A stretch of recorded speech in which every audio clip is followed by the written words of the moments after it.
toothbrush, haven't How we? can she make her own toothpaste but not make her own dental floss? I'm sure you could make your own dental floss. If anyone can, she can. That's incredible. A jam jar's worth. I always just feel, satisfied, very smug with myself if I'm using one of those foil trays for one of the ready meals I have at home, Thordies.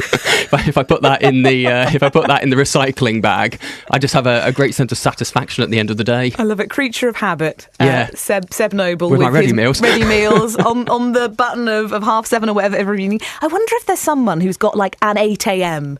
habit that they do every single day, because it's just approaching 8 o'clock. If you've got a thing you do every time at this day, I would love to know. 81333. You can text in as long as it doesn't get in the way of your habit, because you might get upset. Yeah, Starting unless that is your message habit, with texting at 8 o'clock.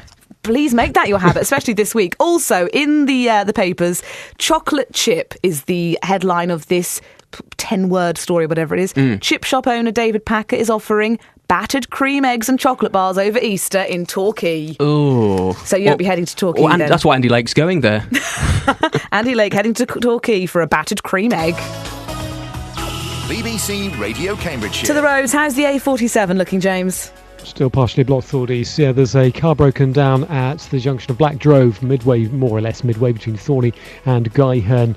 And as a result, eastbound is queuing from just east of Thorney, delays of over 15 minutes. And westbound is also slow moving, but not quite as bad as the eastbound side. The A141 at March, that's slow on the northbound carriageway, heading up towards Ringsend, just passing March, the queue though. And A14, usual delays from Spittles to Girton. A10, Streatham to Chittering, rather slow. And as for central Cambridge, the usual delays on the Babram Road and also on Trampington High Street. Nothing really out of the ordinary, and no reported problems on the trains. Keep us up to date. Anything else on the roads, it's 0330 123 3551.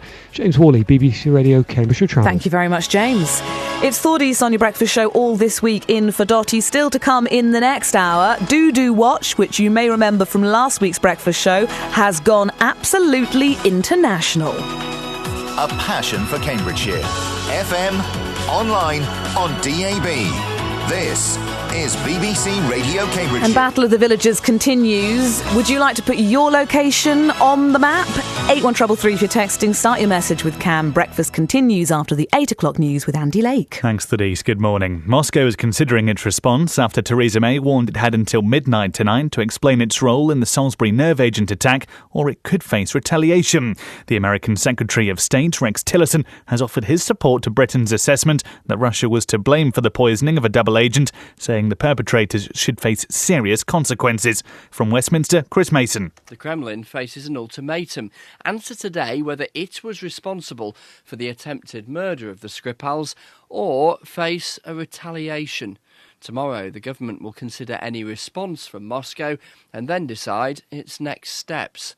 The expulsion of some Russian diplomats and travel bans and financial restrictions being imposed on some wealthy Russians with property and money in the UK are possible options. Moscow insists that the Prime Minister's claims are unfounded. A former Kremlin aide, Sergei Markov, accused Britain of trying to demonise Russia. Please give us real facts, but not blah, blah, blah, falsificated by your intelligence services. Russia is waiting documents and letter. Then let's sit down and decide how we will make joint investigation of this issue.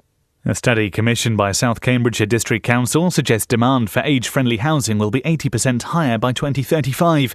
The research reveals there's inadequate planning of housing provision across the county to meet older people's needs. More specialist housing needs to be built and more care beds should be provided. Dr. Tom Archer was involved in the study. There is a change in kind of demographics, if you like, and that has impacts on the housing that people need and how we support them in terms of services. So specialist housing covers a range of different kind of housing types. So it would include your kind of traditional sheltered housing, which people might be familiar with, retirement housing, which might be provided by, for instance, the private sector, or extra care housing, which has slightly more support and on-site provisions. A number of mosques in England have been given protected status by the government. Historic England, which helps preserve important buildings, says the intention was to celebrate the country's most significant examples of Islamic heritage. Cambridge City Council has unveiled its Air Quality Action Plan to improve standards over the next 5 years. They'll be discussed by the Environment Scrutiny Committee later on this week. Among the proposals are plans to reduce traffic emissions with environmentally friendly buses and taxis, and encouraging deliveries within the city to be made by bike rather than lorry. Rosie Moore is a Labour councillor and the Executive Councillor for Environmental Services in the city centre. She says the plans shouldn't get in the way of people's lives. Currently, there aren't enough options for other people to get in and out of the city. We want people to come into Cambridge and the people who live in Cambridge to be able to move about.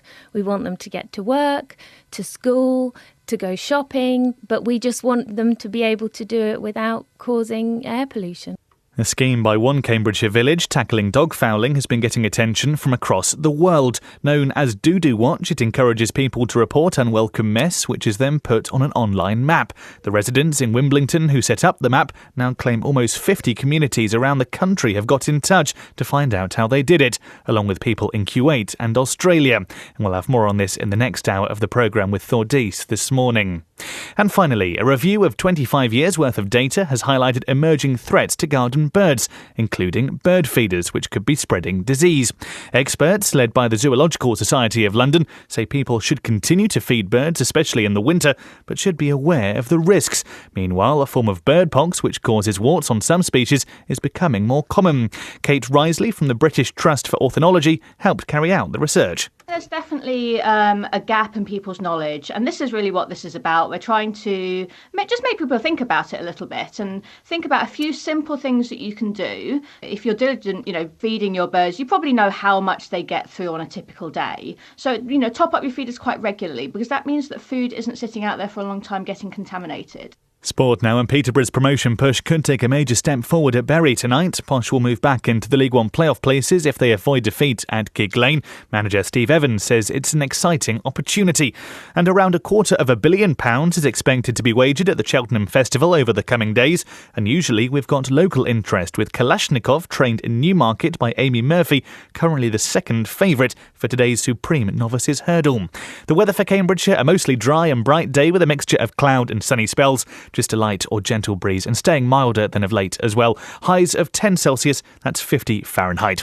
There's more news as it happens at bbc.co.uk/Cambridgeshire. It's 5 minutes past 8. Well, thank you very much, Andy. This is BBC Radio Cambridgeshire. Yes, it is. But it's not your normal breakfast show. I have spent most of yesterday's show, but not today's, being called Dotty. It's not actually Dotty. We sound similar, but we are very different. It's Thordis in all this week, while Dotty has a very well-earned rest, which I'm learning she probably needs, having adjusted to the earlier alarm. You normally find me on at 4 p.m, so being on air at 7 a.m, a little bit of a transition. I am loving it, though. I'm loving the show this morning. Many reasons why, which we'll come on to in a couple of seconds. First of all, why you might not have the problem of gum stuck on the bottom of your shoe in future. That's coming up on your breakfast show. The Cambridgeshire campaign as well, which is catching the world's attention. Got to dodge them, really, especially when you've got people going down there walking.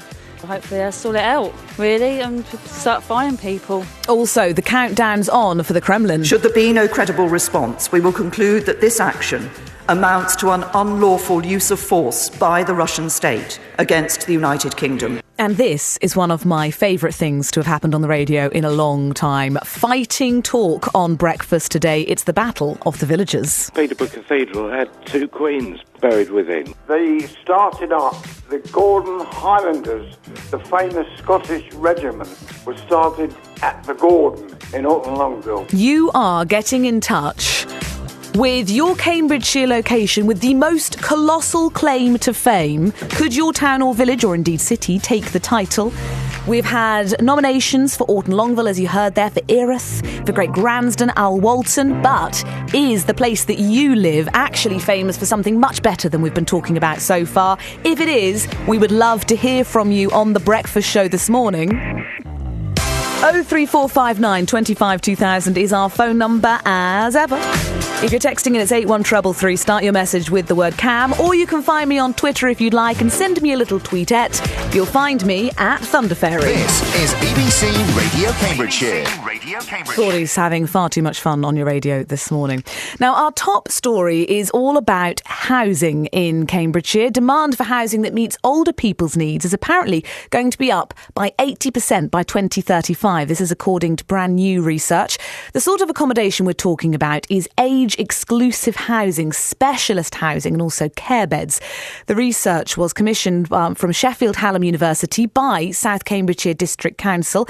Earlier, we heard from the report's author, Dr. Tom Archer. In addition to kind of specialist housing, how do we build general needs housing which is suitable for people in later life?